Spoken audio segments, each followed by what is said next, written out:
I want to show and tell Jesus in the neighborhood to these children.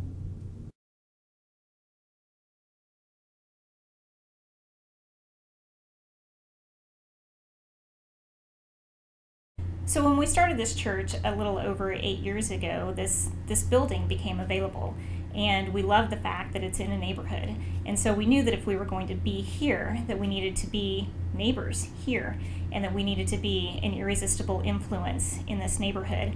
And one of the ways that we gauge our effectiveness in that is kind of hypothetically asking the question, if we were suddenly not here anymore, would we be missed? Over the last couple of years, some of my most rewarding opportunities, most rewarding times have been time spent, whether with Edison kids, church neighborhood functions, the St. Joe Serve, different things like that. And with our church having an interest in the neighborhood, and Sam having a heart for just women and families in struggle, I just have a hard time accepting that we as a church or we as a community, we can't grab a hold of that. You know, if it's not going to be us doing it, then who's going to do it? As we look out across the landscape of the church as a whole, what is God up to? What is God up to in our neighborhood? And what is God up to in the hearts of the people in our church? And as we surveyed the land, what we saw is Rob Howitt inviting other people to be a part of coaching basketball teams and involving those boys in their lives. We saw deeper levels of engagement at Edison, and Wellspring people happily and joyfully and faithfully offering what they have to be a part of that school. We see Barb Luritzen leading countless people down to the mission field of Food for Kids. And so we're seeing different pockets of people whose hearts have been captured by the neighborhood. And so we've really gotten involved in some deeper ways over the last couple of years, but we also know that now it's time to take another step. It's a time to take a step into really being in relationships with people.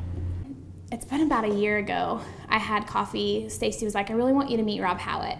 So I met him and had coffee with him, and he was just talking about how he wanted to have this safe house for kids to be able to come to in the neighborhood. And he was like, but we can buy it, we can do all this, like who's going to live there, who's going to run it, because I can't do that, I have a family I have to watch and stuff. And I just, without even thinking, was like, well, I'll live there, I'll do this, like that's not a problem. Yeah, the past couple of years, I would say, I don't know, she's one of the few people that I know that I can honestly say is radically trying to follow Jesus, and she's willing to literally sell everything to follow him, no matter what the costs. So this movement that we were seeing in the hearts of individual people was just too obvious to ignore. So we gathered all these different pockets of people together, and we formed what is now our first missional community. Brian and I moved into the neighborhood 2.5 blocks from the church about a year and a half ago. When Sam decided that she wanted to do this mission, it's just a natural fit for us being so close to support her.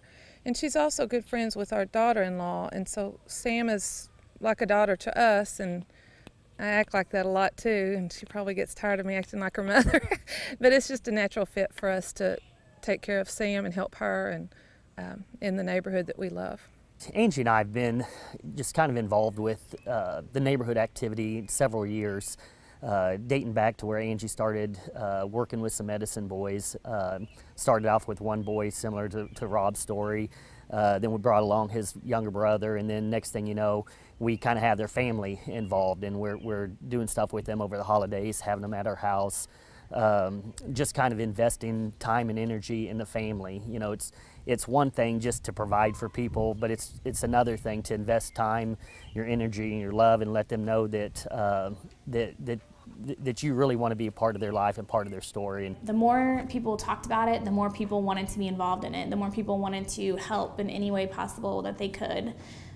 So that's when this missional community started of people who wanted to help, and it was just kind of thrown out there, like, why don't we rent a house, and why don't we help you raise funding to rent that house? Missional community is kind of a buzzword that you hear in church circles now, but what it means to us, it means being missional the same way Jesus was missional. And if you look at the life of Christ, he had these different relationships. He had his relationship with the Father, and he spent He spent hours and nights in prayer, and then he would gather his disciples together in community, and he would live life with them. And then he would take his community and he would go out and he would meet the people in the crowds at the point of their needs. So he asked his disciples to give the people an experience of God and then give them an explanation of God. In other words, he's saying, show them and tell them. So as our missional community gathers together and wraps around Sam and this vision to have a house in our neighborhood, that's what we want to be. I think Sam's going to open those doors, and I have a feeling it's going to be the same kids that are going to Food for Kids, the same kids that we're coaching after school in Edison Gym and hanging out with on Saturdays and everything else we do. God had this perfect alignment that he was going to do and put us all in this circle together and just like build this wonderful family that we're all becoming. And it's just crazy that we get to trust each other and love each other and just do this awesome movement that God knew all along that he was going to pull us together and that we were going to just love on these people. And I just think that's so awesome, just his amazing love, and I cannot wait to see everything that he has in store for us.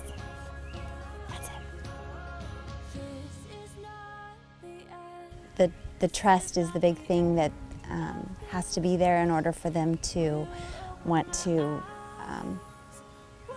walk into a house and feel like they are welcome there.